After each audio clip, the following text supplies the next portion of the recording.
Hello, sorry about that. I hit the go live and it did not do it for the first few minutes. I apologize. Hi, my name is Jeannie Dotson. I'm the marketing manager at the Storage Group. You're probably wondering where Jess is. She is out sick, and I apologize. She asked if I could step in. I said no problem. Usually I'm behind the scenes, so I just wanted to let you know about that. Let me do the intro again. There's an intro video. I apologize for this. I was hitting that button over and over again. It just was not responding. So let me do the intro video and then we'll come back. Welcome to the webinar. The future of self-storage is automated. What every operator needs to know about AI. Brought to you by the Storage Group. We have over 15 years of experience of working with self-storage facilities to maximize their online presence. We offer a wide variety of services tailored to your facility's individual needs.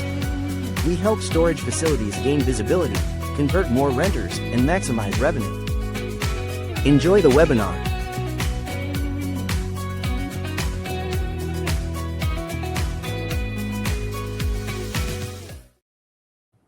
Hello, sorry about that again. Here we are, we're live, and live streams are like that. We're here today to discuss AI. It is definitely a topic that's hot. Everybody, no matter where you go, newsletters, articles, everybody's touching on it. I think that it's a little bit daunting for a lot of people who haven't incorporated it yet, just because it can be intimidating. It's a system that grows and learns. And so some people haven't dealt with it a whole lot. But there are a lot of practical ways that it can help your facility. And that's what we want to focus on today. That way you're not intimidated by it. You can see and not only see where it can help you enhance productivity, but that it can you can redistribute what your workers at your facilities are doing to make sure that you're increasing your occupancy rates. So there's a lot of ways that AI can help with mundane things so that your crew can focus on more other things as well. So, okay. I wanted to introduce our panel. We have a number of gentlemen here with us today. I'm going to individually bring them up and you can introduce yourselves. I'm going to start with Daniel. Daniel, hello. Hey, how's it going, everybody? So basically what I do is Google Ads. That's my main focus. I know a little bit about SEO, not an absolute ton about it, but I do have some information that we'll be sharing today to go over if you want to utilize AI and to see if it works for you and your business. We can talk about that as far as Google Ads are concerned. Paid search. It's me. Hi, everyone. Good morning or good afternoon. My name is Gabriel Luna, marketing manager with Darrow's Mini Storage. We are a family-owned company out of California since 1963. Are operating 69 facilities currently.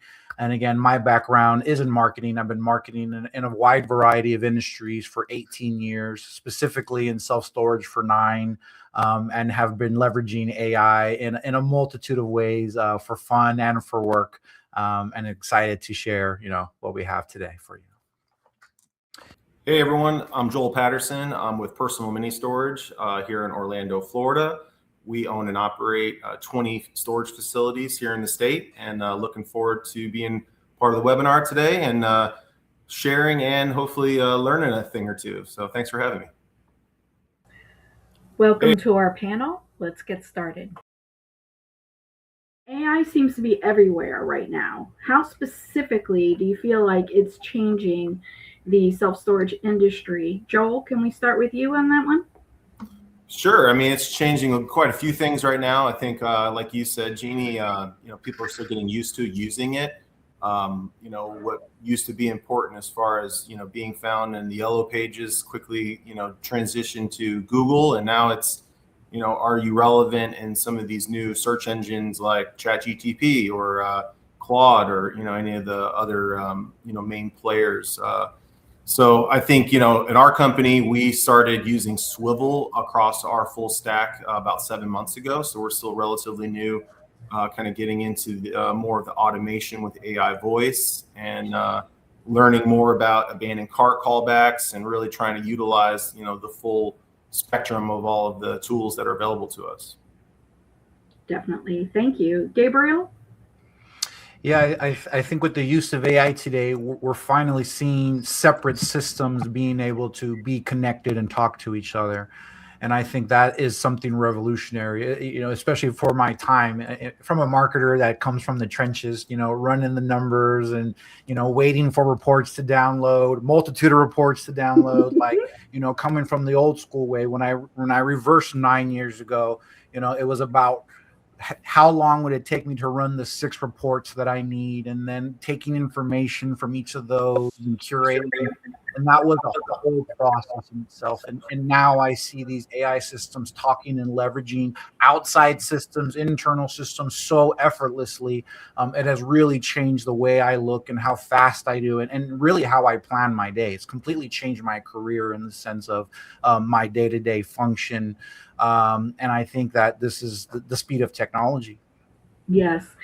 And a lot of it is the automation, how it ties systems together so that you have cohesiveness. You do have to have an infrastructure involved to make sure everything can talk to each other. But once you have that, it definitely can take things that used to take a very long time, and now you're able to do things quickly that took that time, and then focus on other ways that you can better utilize that time. Dan, I know you are a little bit different because you work here and you work in PPC, which is pay-per-click ads. Can you talk about, before we go into some of the other stuff, how PPC is tied in and affected by AI? Yeah, so as far as my end goes, now when things first started coming out, they released things like AI Max, which can be used in search campaigns. Now, when it was first coming out in its infancy, it kind of, honestly, I think it was a little bit of a hindrance. It captured too much of what it thought was relevant, even though it wasn't in the searches.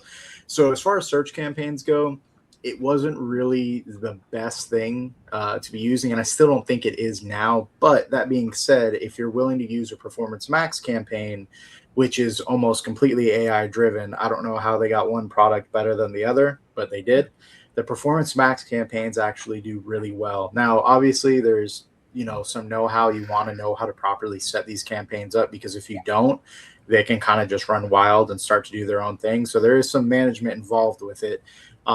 But that being said, it does do a better job of, one, it still has a search campaign within it, but two, it also acts as a brand awareness campaign at the same time. So almost liken it to like a digital billboard, because you're now in people's Gmail accounts, on their email. When they're looking in there, you have ads in there. You have it on the display gen network, the demand gen network, on YouTube, any Google partner website.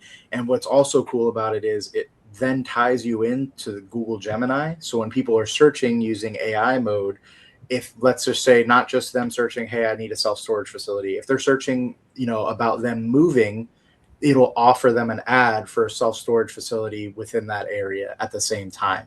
So using PMax will allow AI to kind of start advertising for you. There's no such thing yet as like building ad sets for just Gemini, but there are for if you're using PMax, essentially. So the PMax will get you into the AI searches, as well as being able to utilize AI on the back end to go after picking clients, changing headlines, descriptions, all the ad copy based around what somebody's searching.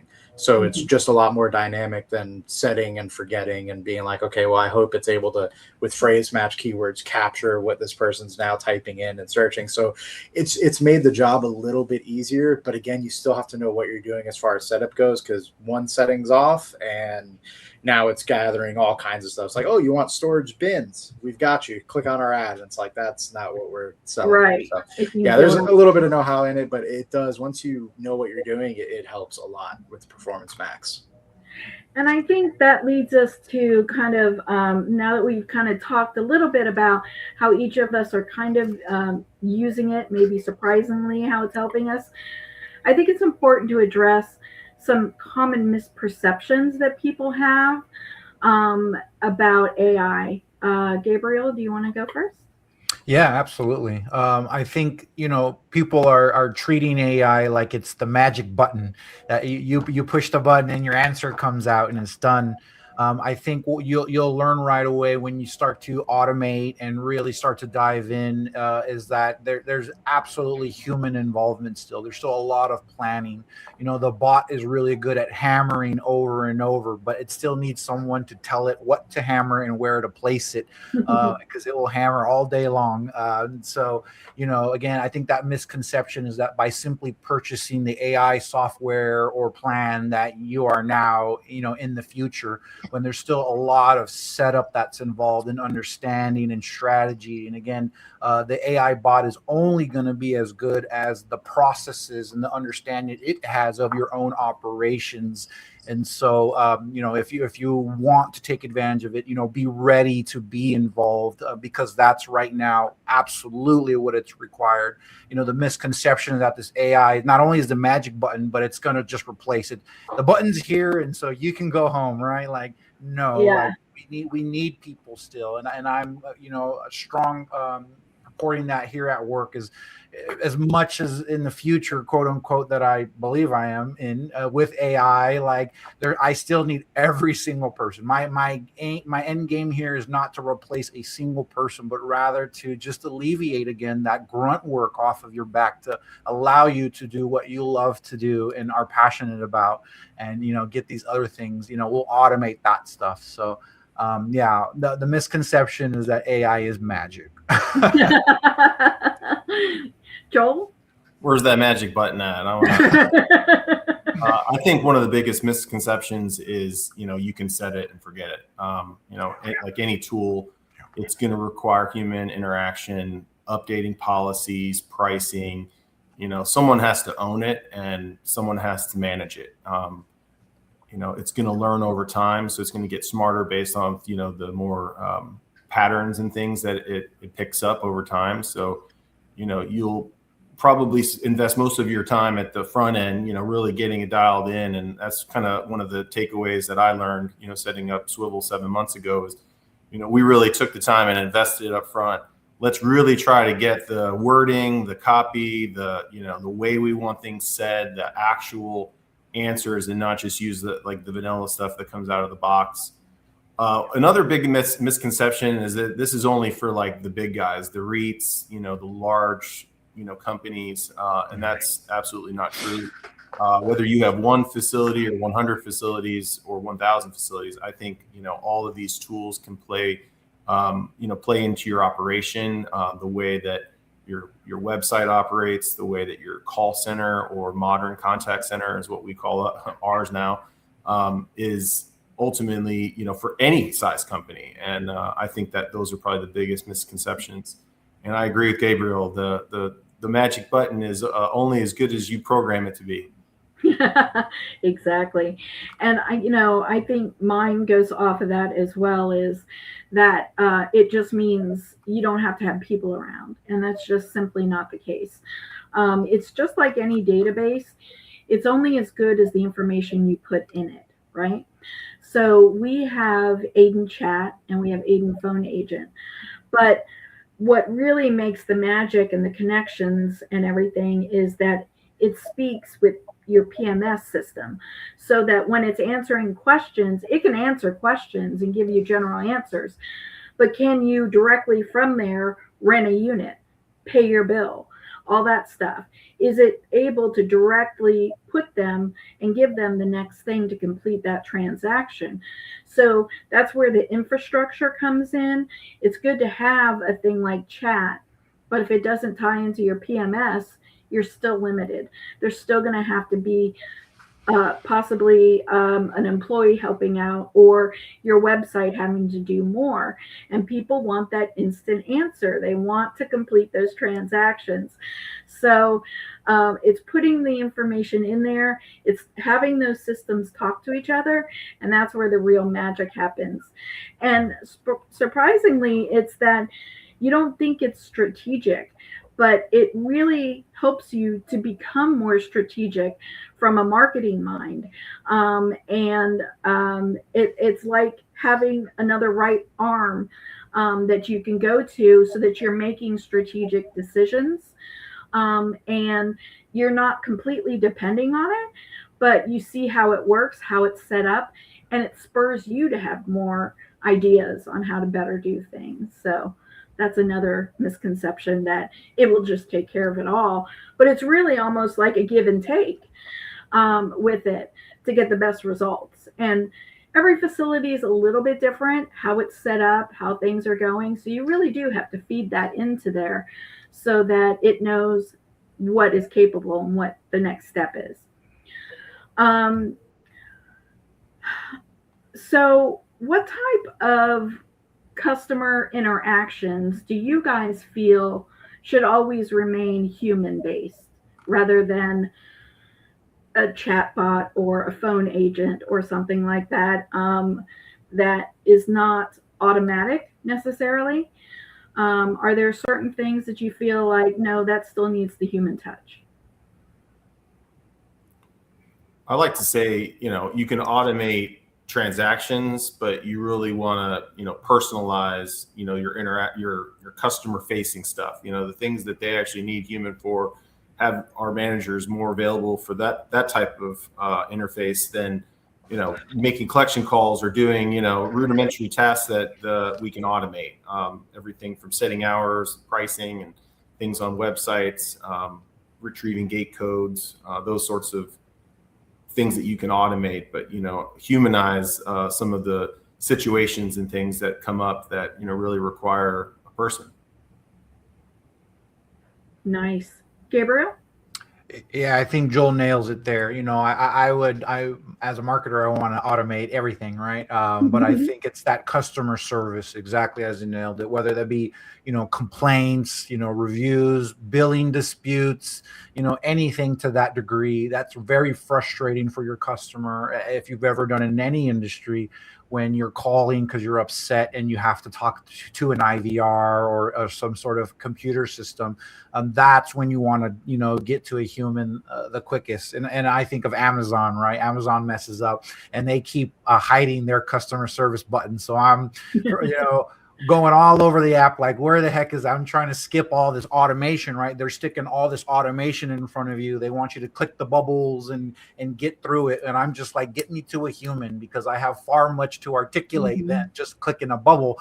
And so I think in those times of need, of distress of any sort, customer service, again, billing, that's when you want your best people on the phone, rectifying those situations. And that's why, too, you want tools that allow you, if this can't be done this way, you're not getting what you need, you can easily click on something right there and take you to a human that, at the front desk.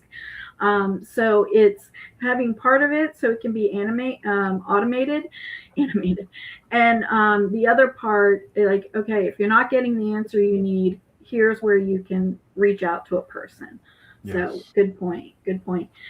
Let's talk a little bit, since Gabriel, you mentioned about marketing.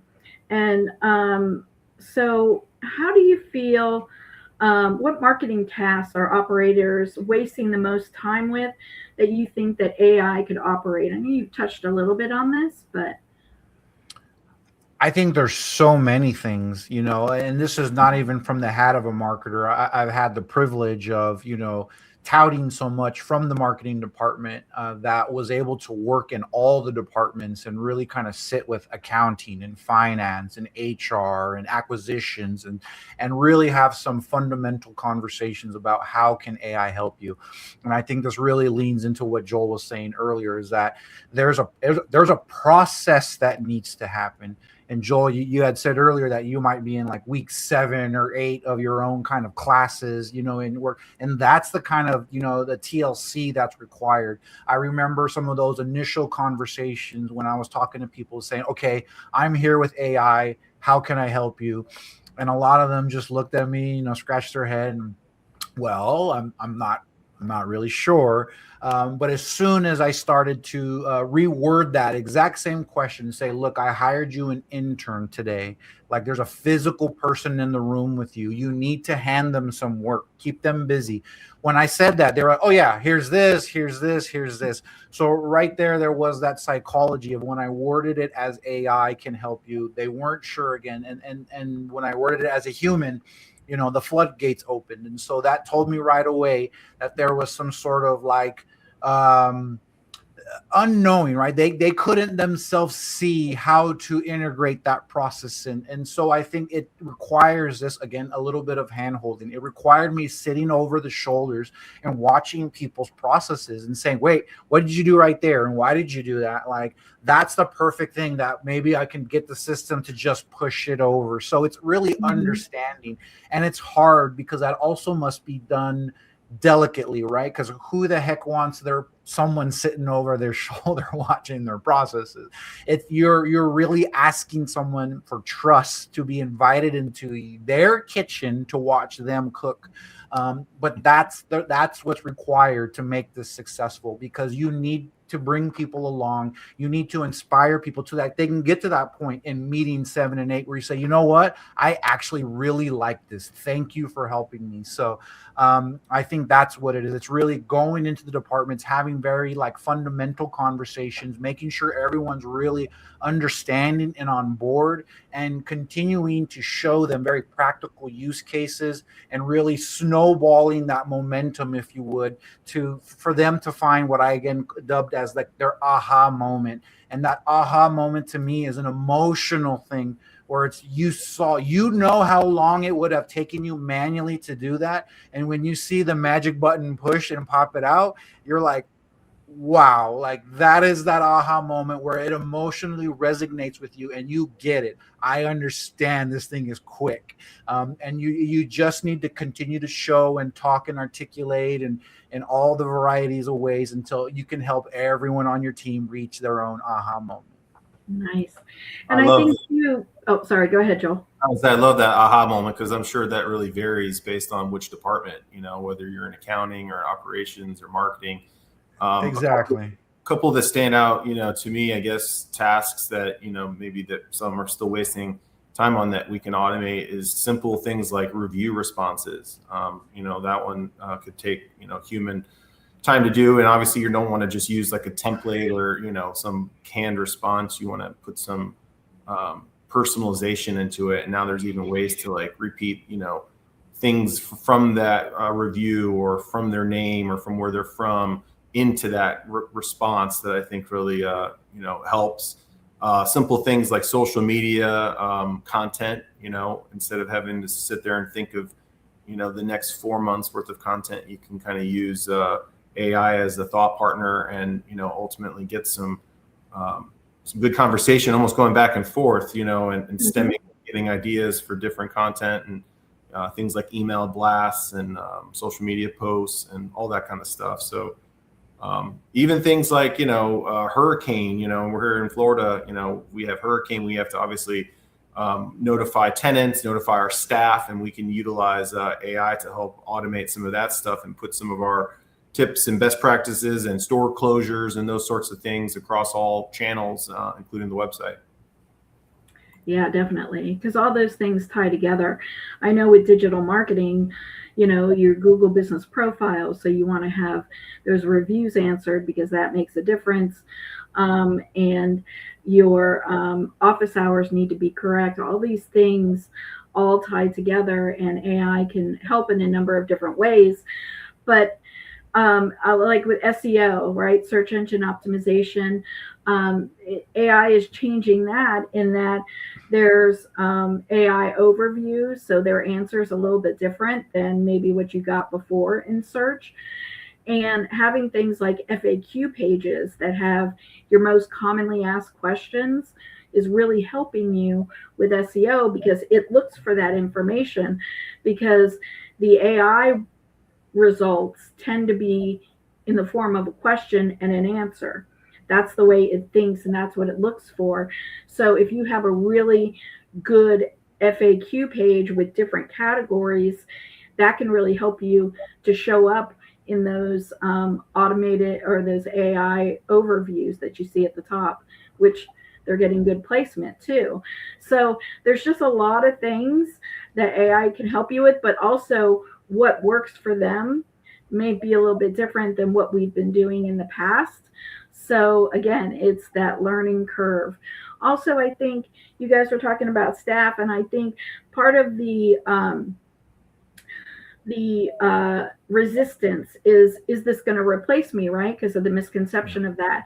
So once they realize, oh, it's not to replace me, I'm not training it to replace me, I'm training it to help me, and then I can do these other things. So these are excellent points and practical things. I hope that the attendees are getting some good information that they can really right away see, oh, this is how it can help me and my facility.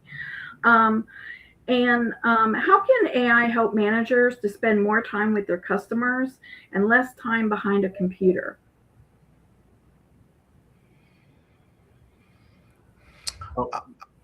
I'll tackle that one. I think that again is a holistic approach, right? This is the kind of company thinking together to answer that question. It makes me nervous if my facility manager is doing that himself. I'd love to help my facility managers build some of those processes, right? Like as we said, a phone call conversation, having those, now go to an AI or serve, or at least qualify the call, right? So if it's a pay your bill or a mundane question, like we have those set where if it's something more customer service, we can then direct that to the phone. And email responses, again, as Joel's mentioned, like having those things kind of automated. A lot of the processes, we're just trying to take that paperwork and that downloading and that having to move from one system to another type processes away from our facility managers. And then what are they doing with their time in return? That allows them to be out in the facility, whether that be walkthroughs, lock checks, or ideally working directly with customers. As the landscape changes, we're ultimately preparing for this new customer, right? That let's say the MSM Almanac or even the SSA study, right? It's showing that it's a female, younger customer kind of coming in who may not necessarily want to talk to a manager and is very technology oriented. So we're preparing for that customer. Meanwhile, absolutely still serving our older customer who wants to come in, will pay in cash, wants to sign the lease and take the golf cart ride. So it's not really eliminating one or the other. It's really meeting our customer where they want to be. And that's everywhere. Yeah. Ditto. That you hit the nail on the head. I looked at our dashboard before this call. I wanted to kind of get an updated number on how many hours has our AI bot saved in like manpower hours? And even only being on the platform for 7 months, we're up to 290 hours. So if you span that across, that's 7 weeks worth of human that we've saved by, doing rudimentary tasks that we can get Swivel to help us do, like automation with sequences. So when someone moves in, it kicks out a welcome email. Someone moves out, or even lead, that maybe fell off and didn't convert, then it can chase them and do an abandoned cart, recovery, and try to keep that conversation fresh instead of, relying on, in most cases, one manager to basically juggle everything. And, I guess the common thing is, computer work never rented a unit. It's the conversations, clean facilities, and having managers welcoming their guests and standing, greeting, smiling, and not buried in a million phone calls and trying to juggle everything like a professional clown. Definitely. I guess you guys are kind of touching on how AI can directly improve leasing performances. I know taking them through some of these things, but also not losing them along the way. You had mentioned if somebody stops the process, and then you can send an email out to them and recover that. All these little things do not, if they're automated, they do not take time of the personnel to be able to see that there was a lead, they fell through, they abandoned their cart, giving them a little incentive. I know we have abandonment emails that go out, and it has a discount code. It automatically goes out, and that discount code is good for a certain amount of time to create that timeliness so that they come back and complete that.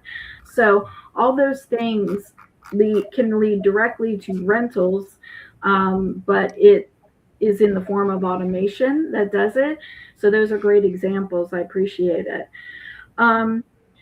What competitive advantages will facilities gain, do you feel, by adopting AI now rather than later? Who wants to tackle that? I'll jump on that one. I really think that AI is unique, right? I think historically the self-storage industry, we would say late adopters. Again, I remember coming in 9 years ago where I'm fighting tooth and nail to get the owners to spend $100, right? Like, they're like, $100 for what? And now it's like, where can I throw my $1 million, right? Like, what computer can I throw my million at? And so I feel the conversations have flipped such upside down, which is amazing, by the way. By no means am I complaining. But I really think that we are in this place now where the technology is different, because this is something that typically would be implemented from the top down. But for the first time, and this really sticks to me, a novelist, futurist, Jonathan Brill, kind of brought this to my attention, where AI is this technology that's actually coming from the trenches up. This is a brand new, where this is not normal, where you're not being mandated to use AI yet anyway, but it's really like the people in the departments are spurring it themselves and actually pushing it upwards and showing off their work. And so I think, again, it changes. We're seeing something for the first time where in the past, the operators would want you to have it first so that you can say it was great. And right, I want 5 people to tell me it's fantastic before I dare invest my money. And I feel nowadays the winner is that person who took that chance. And it's also speaking to the technology itself. AI is not something where you throw another computer chip on it and now it's better. It's actually better the longer it's running. Joel actually pointed to that earlier, that it's learning. It's learning constantly. So if you start today, in 1 year, you're going to have 1 year's worth of knowledge and brain, versus if you start in a year, you're starting fresh, ground zero. So have your breaking day as soon as possible, because the machine is learning now. And maybe you don't have time, maybe you're going slow, but at least it's learning. And if you decide to start in the future, so I would say those who start now, they're a day ahead, or a day ahead of the competitor in terms of the knowledge base that their operations is sitting on. So I would have never heard of technology or said that before, but this technology is different, where it's getting pushed out of the trenches and it's learning deep, detailed processes. So start immediately. I think it's kind of like a fire hose lately. You're just getting blasted every week with something new, new LLM model or a new tool or a new, take on one of these tools. The waiting, if you're waiting around for everyone else to, basically trial it before you, that waiting is going to have some type of price tag, that comes along with that. The shift is brutal and fast. If you're not using it in some, fashion today, start after this webinar.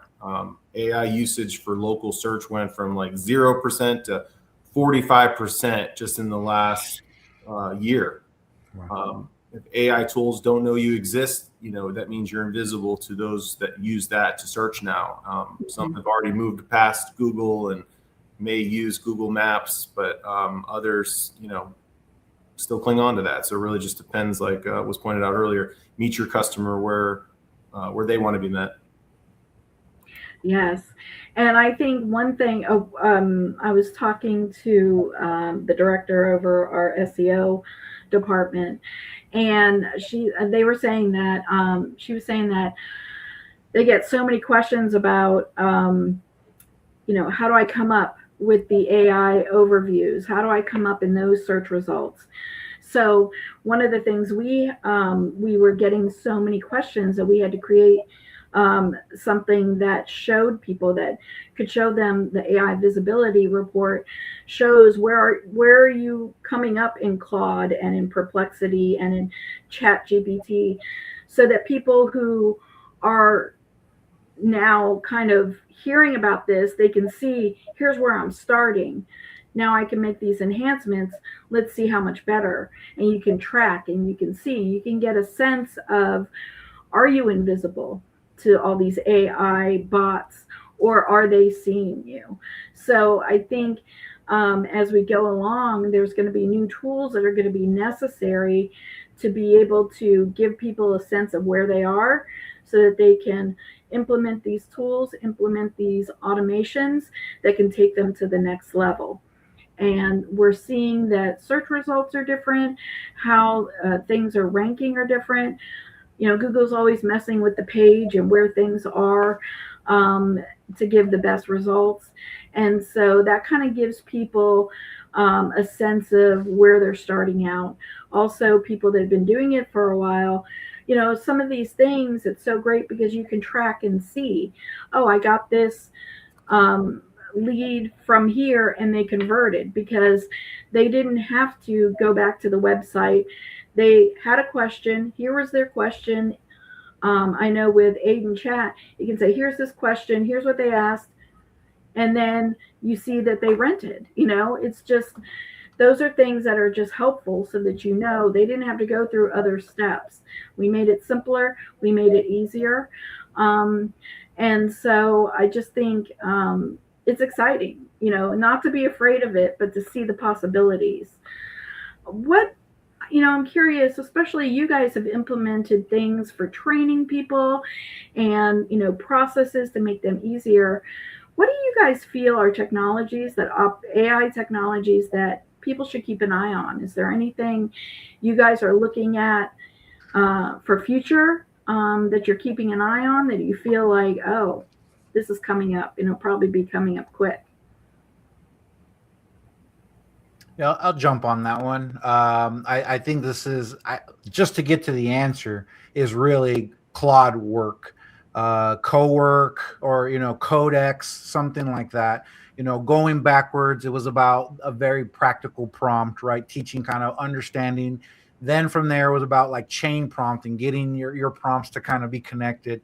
From there, then I thought the next evolution was automation, using potentially a software like N8N or something where you're actually finally getting systems to talk to each other.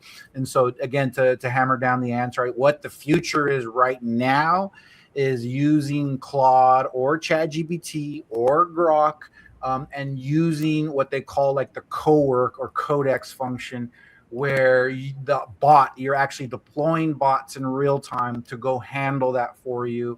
And so now you're actually, without having to leverage an external software like N8N, and not that it's not valuable in its own ways, but you can talk things into being. You can use, again, CoWork to go run that report for you and pull it. It's actually, we're so close to these AIs functioning like a individual analyst for you, where I can now have my Claude that's plugged into my data warehouse. And when I have questions, regardless of what they are, I can simply go to Claude. Now, I should highlight the old way. The old way would be go log into my CRM, right? Find the reports that I want, run the report, wait for the reports to run, download those reports, open that, get it, open Excel, run my calculations, figure it out. Now articulate that back into an email or a brief to my boss or something, right? You see this process. Now my process is start Claude, say how many was, What is the occupancy? How many? Whatever the question is, you go get my coffee, come back. The report is there, right, with the Excel spreadsheet, with the brief. All data has been validated. Questions are asked if needed. Points are made, and within 5-10 minutes, I'm off to the races, on to the next thing. And that is here. I'm doing that today. And so this is the process. If you're not doing that or are interested, you should absolutely start playing with it immediately, because this is the tool today where you can speak things into being. And now they even built function where you don't even have to be at your computer. It can talk to your mobile phone. So as I'm on the couch at home, I might get a ping on my mobile and say, it's my Claude saying, hey, do I have permission to do this? And I say, absolutely, go. And, without pausing my movie, it's my agent is working out my stuff. And this agent also can work 24/7. It can work around the clock. It can work all weekend long. I'm coming home on a Friday, setting up shop, setting it off, and going to check on it Sunday evening on how much stuff it got done over the weekend for me. And so this is the future, or at least the present that I live in. No, that's a great time. I actually wrote down agentic AI, getting these bots as employees and AI employees to execute, not just chat with it, not just kind of go back and forth, but actually put them to work. Another one is like that I kind of thought of that, operators should watch out for is predictive maintenance. Things like, how many times the gate opens and closes, and obviously, Yes. Numbers behind some of that as far as, when we need to grease the chain, when we need to check the belts, and, make sure our hardware is operating, so even things like that I think, but another one that I guess comes to mind is AI search. Being the facility Claude or ChatGPT recommends, even computer vision software and security and things. I know like 10 Federal does a bunch of cool stuff with that. I think that's a lot of the future of DVRs and NVRs in our facilities is going to be some of the hey, I see this mattress out in this hallway, or I noticed this car has been sitting here for too long, loitering. All kinds of things. We use CIA gate system. I don't know what you guys use, Gabriel, but even with that, we can set up certain alerts and certain loitering events that can ping our managers via text or via email. That really just kind of helps streamline. We certainly didn't have that, 5 or 6 years ago when a lot of these systems were more standalone. Nice. Dan, are there things you wish you could do and have AI help you with when it comes to PPC? Yeah, so I'd say it honestly, short of being able to go in there and, honestly, it could do everything for you. Now, what I will say is you don't want to just jump in to using AI when you don't know how to run ads themselves and have it do it, because you're not going to catch the mistakes it makes. So what I like to say is AI is really dumb, but it's very efficient. So if you know what you're doing, you can use it as a force multiplier to then make yourself accomplish these goals a lot quicker than you would ever be able to. But you don't just want to give AI the free reins ever, in my opinion.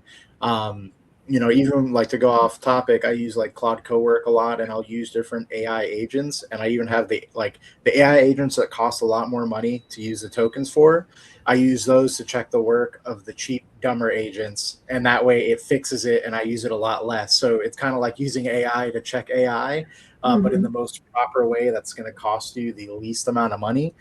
So I do that sort of stuff to help me.